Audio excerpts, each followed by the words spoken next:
রোজকার মতো আজও সকালে হাঁটতে বেরিয়েছি, দেখি কমপ্লেক্সের ভেতরে তখনও সুফল বাংলার গাড়িটা দাঁড়িয়ে আছে। ভাবলাম যাক, হাঁটার পাশাপাশি বাড়ির জন্য কিছু তাজা ফল আর ফলমূল নেওয়া যাবে। উৎসাহ নিয়ে সামনে গিয়ে দেখলাম সব ফাঁকা। যা ছিল তা বড়ই যৎসামান্য। তা থেকেই গুটিকত শাকসবজি নিয়ে বাড়ি ফিরে এলাম। ডাবের জল খেয়ে কুড়িয়ে পাওয়া এই ফুলগুলো জলের ওপর রাখলাম। আজ সাদা কাঠগোলাপের সাথে দুটো লাল কাঠগোলাপও পেয়েছি। কদিন থেকেই অভি বলছে, এত সুন্দর করে যে মন্দিরটা বানিয়ে করে আনলি, কই গুছিয়ে রাখলি না তো।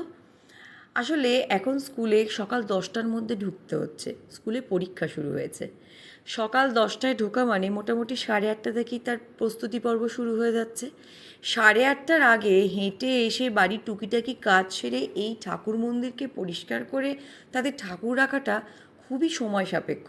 সে সময়টুকু আমি দিয়ে উঠতে পারছিলাম না। এসে দেখি রবি সমস্ত ঠাকুর নামিয়ে সুন্দর করে পরিষ্কার করে ঠাকুরের জায়গাটাকেও ভীষণ ভালো করে পরিষ্কার করে নিজেই সবটা গুছিয়ে রাখছে। বলছে আজকে বৃহস্পতিবার, তুই বরং নিজের হাতে পুজোটা কর। আসলে অভি আমার থেকে বেশি ভক্তিপরায়ণ। এত সুন্দর শাঁখ বাজাতে পারে, আমি কিন্তু শাঁখ বাজাতে পারি না, তাই শাঁখটা ওই বাজিয়ে দেয়। যাই হোক, আমাদের প্রত্যেকের মনের কোণে তো কিছু কিছু ছোট্ট ছোট্ট ইচ্ছা লুকিয়ে থাকে।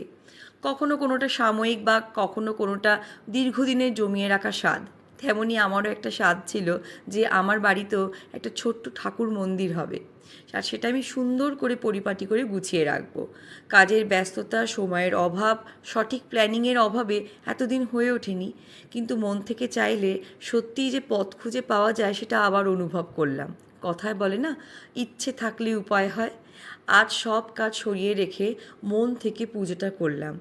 অদ্ভুত এক আনন্দ আর ইতিবাচক শক্তিতে মনটা ভরে উঠল। মন্দিরের দিকে তাকিয়ে যে কি পরম আর শান্তি পাচ্ছি তাই ভাষায় প্রকাশ করতে পারবো না। অবশেষে আজ বহুদিন পর আমার সেই মনের ইচ্ছাটা পূর্ণ হলো। পুজো শেষ করে তৈরি হয়ে চললাম স্কুলের পথে। সেখানেও বড় কাজের দায়িত্ব পড়ে আছে। দেখা হচ্ছে পরের ভিডিওতে।